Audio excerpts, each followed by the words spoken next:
I'm back for my next update. I want to get right into this. First thing I want to talk about is the enemies. The Icemen specifically in Infamous 2. One problem I've had with the Icemen is when I come up to melee them with my amp, and they're ready to do one of the ice jumping crap, and I land a melee hit on them, and they still jump and fly through the air. That pisses me off like nothing else. I think that if you have an Iceman, an ice soldier, and you come up and you hit him with your amp as he's getting ready to do an ice launch, it should knock him down, throw his ass back on the ground, so you can keep beating the shit out of him while he's still down there, and you don't have to let him jump through the air as if nothing happened. That's something that I think needs to change. Now I wanted to get into an evil karma storyline for Infamous 3. How to tie it into the good karma. Now, obviously in the good karma storyline, Zeke is alive, but Trish is dead. So I've already came up with a little bit of a storyline for the good karma of Infamous 3. It was a few updates ago, but I haven't really finished the good karma yet, so I'm going to finish that right now. Or at least finish it to an extent. So after they find this new city and they have all the stuff going on that I explained in the like 3 or 4 updates ago, let's say that Kessler, or Cole McGrath, gets reborn back in time when Cole McGrath was born.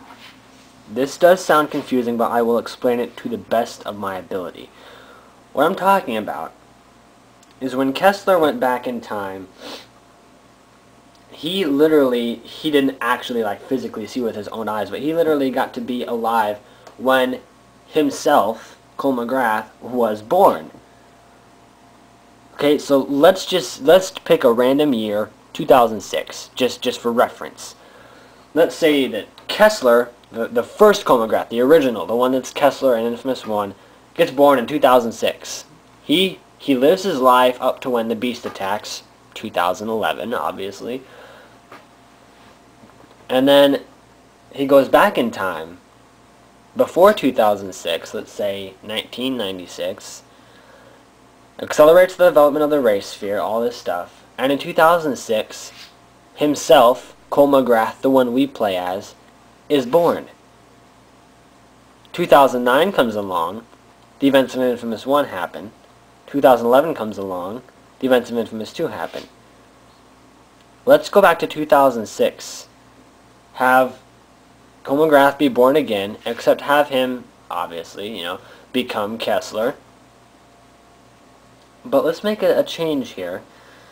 Let's have some sort of dream or fortune teller or something. Let's have some weird event.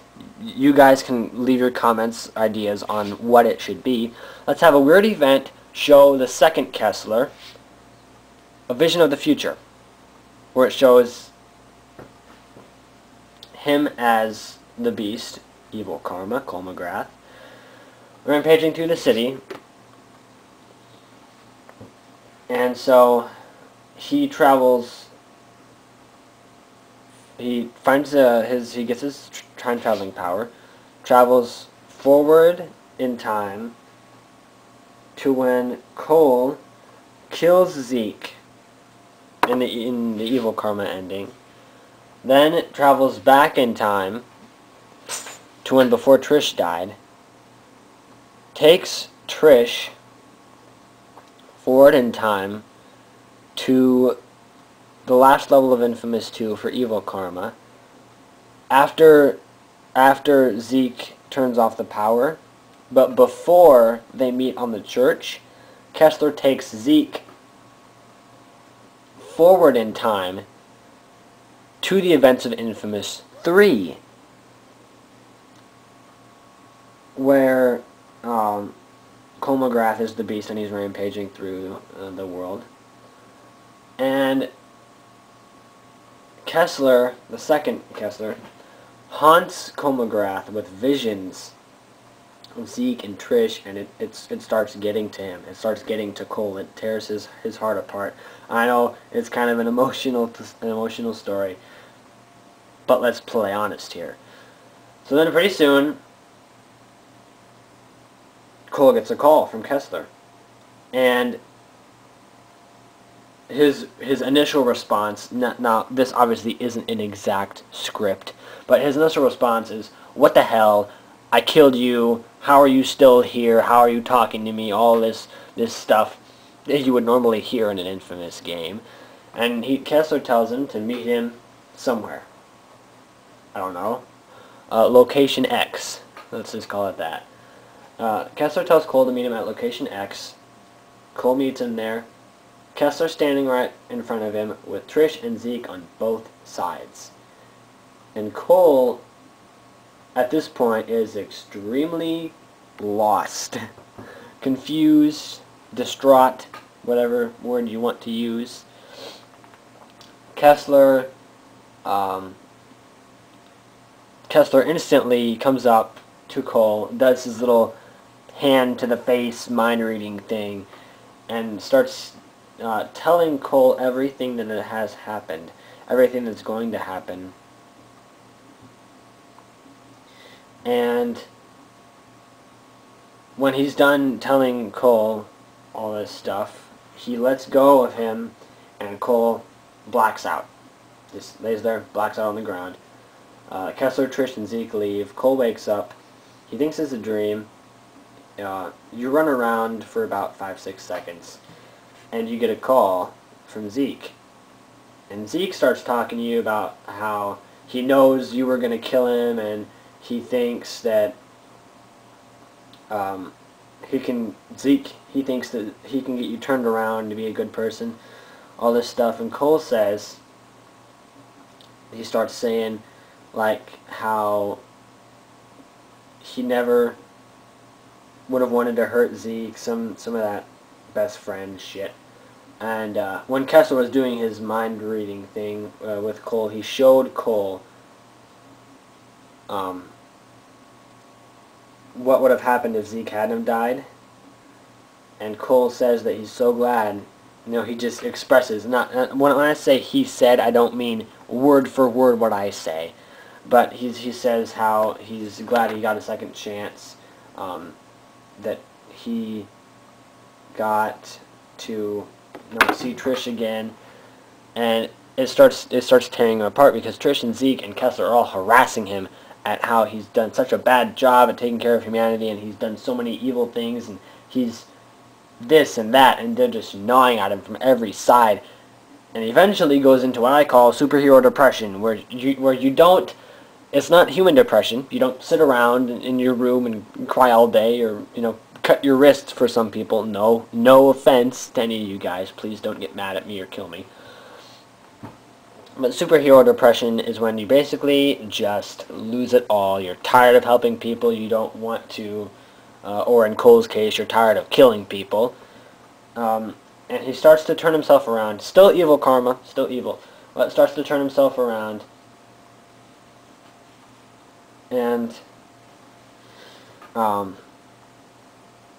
eventually, him and Kessler at some point in the game have a battle, because Cole gets tired of being harassed by all of them, and they have an extreme battle that takes place across the entire city that Infamous 3 will be based in. So you'll fight, you know, 1/3 of the battle in one part, and then another third of the battle in a different part. You just take this huge battle with you as the Beast and Kessler, the second Kessler. It's obviously more powered up than the original Kessler, and you and him fight, and you both get your asses kicked by each other. The same time, you and Kessler are using one of your, let's just say, ionic power, because that's the only really word for it. You and Kessler use one of your ionic powers at the exact same time, and you KO each other at the exact same second. And there's a massive explosion. Takes place throughout the entire city, wipes out everybody. Wipes out absolutely everybody within a let's say 1.5 mile radius, which means the city is obviously going to be rather large. And after that, I haven't really come up with anything yet, but I will be sure to think about it and process some ideas. Leave your comments below, anything that you'd like to say or any ideas you have. Thanks for watching, guys.